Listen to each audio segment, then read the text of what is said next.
Olá pessoal, tudo bem com vocês? No vídeo de hoje nós iremos falar sobre um autor que é extremamente famoso lá de Israel e que eu tenho certeza que vocês irão adorar a resenha sobre este livro dele. Vem comigo para conferir. Sempre lembrando vocês para não esquecerem de deixar o like neste vídeo e também de se inscreverem no canal para ficar por dentro de todas as novidades e resenhas que eu trago aqui para vocês. Bom, e com relação à resenha de hoje, claro que eu não poderia estar falando de outra pessoa que não fosse Amos Oz.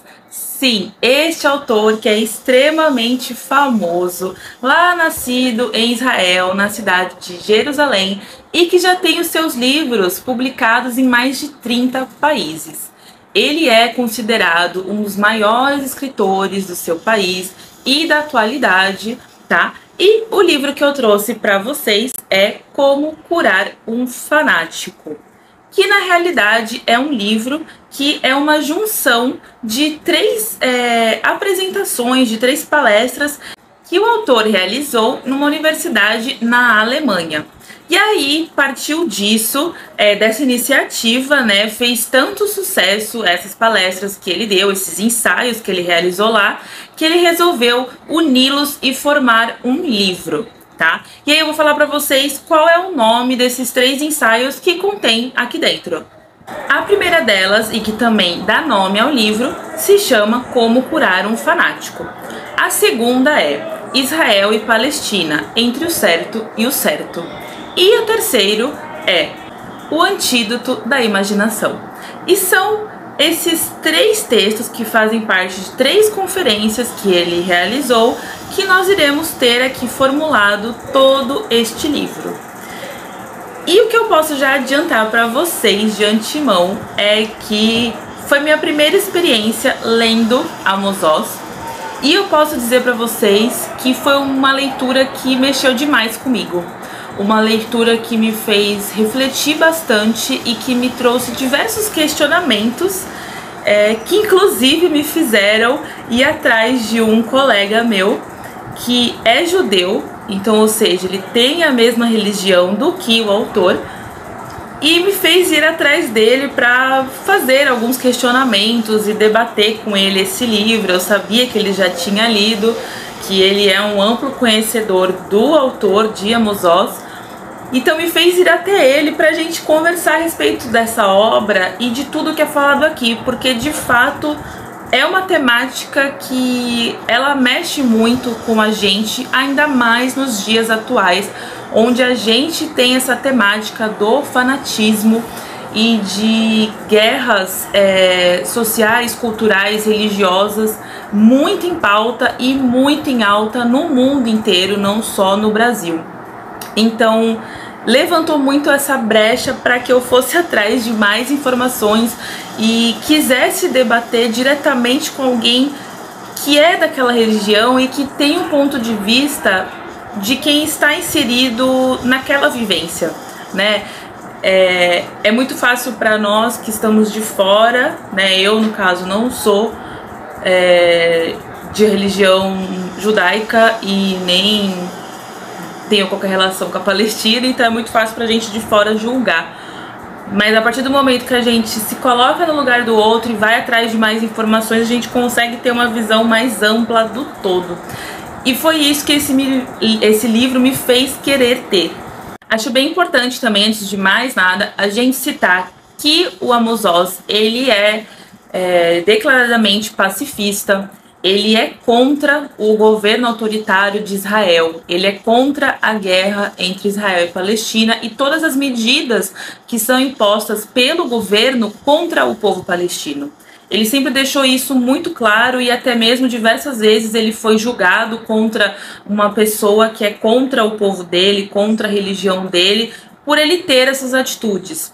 E ele é principalmente contra os ortodoxos, que são os judeus mais fervorosos e que muitas vezes querem aplicar de qualquer forma a religião deles.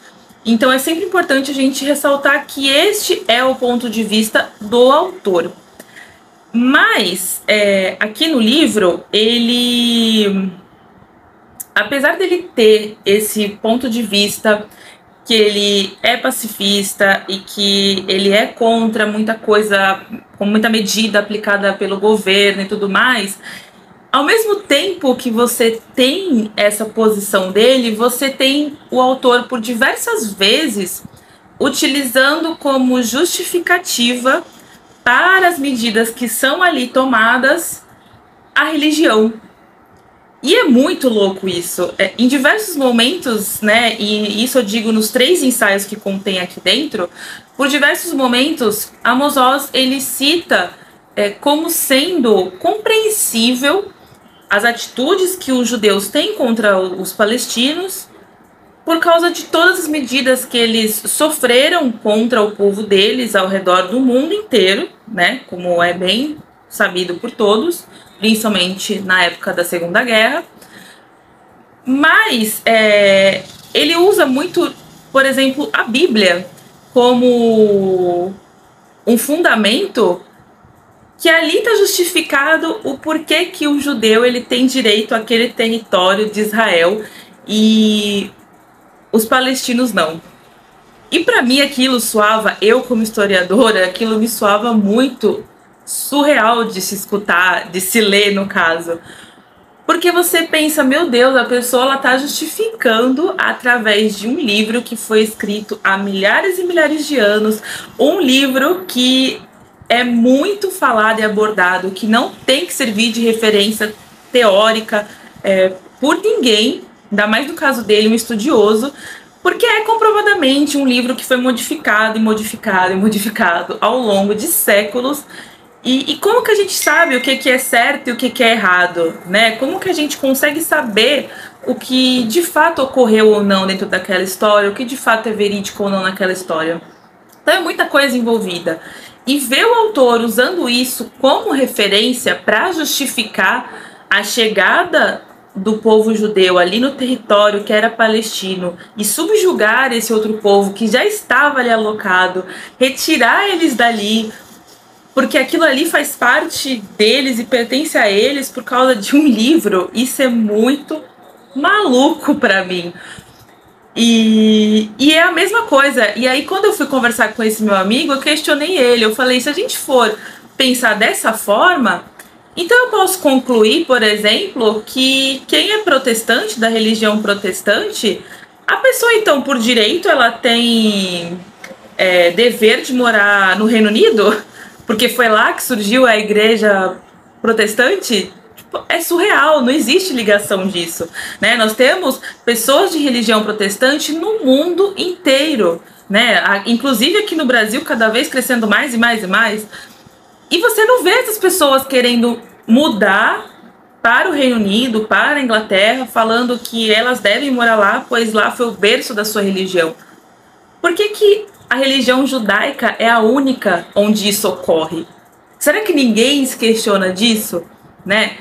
E aí, quando a gente coloca aqui como o fanatismo, ele, né, falando que o fanatismo parte dos dois lados, porque tem, né, as pessoas que são radicais, tanto de um lado quanto do outro, e a gente sabe que isso é de fato verdade, você querer justificar, usar a religião como justificativa para a posse de território. E pra gente que tá de fora, que não é nenhuma coisa nem outra, isso soava grotesco. Então me fez ir atrás de mais informações acerca disso. E é super engraçado porque eu conversando com este meu colega que é judeu, ele falou pra mim, ele virou e falou, Ana, se você colocar numa mesa de conversa um judeu e um palestino e colocar os dois para debaterem sobre quem tá certo e quem tá errado nessa história, a briga vai chegar lá em Adão e Eva. Ele usou isso como uma referência, uma analogia, claro, mas foi muito engraçado, porque ele falou que é algo que é uma batalha, a gente sabe disso, né? É uma guerra, é um conflito ideológico, cultural, religioso, histórico que existe há séculos. E não é resolvido, porque cada parte acha que é justificável o que ocorre ali por conta de sua religião. E aí, por diversos momentos, nós temos o autor colocando que essa questão Israel versus Palestina está muito além de uma questão religiosa, o que de fato é verdade. Mas a partir do momento que ele mesmo se utiliza da Bíblia para justificar algumas atitudes, se soa meio contraditório, né? Ele, ao mesmo tempo que ele aborda esse assunto e ele fala que está longe disso, você traz a Bíblia para essa discussão, o que automaticamente torna o cunho dessa conversa de tom religioso.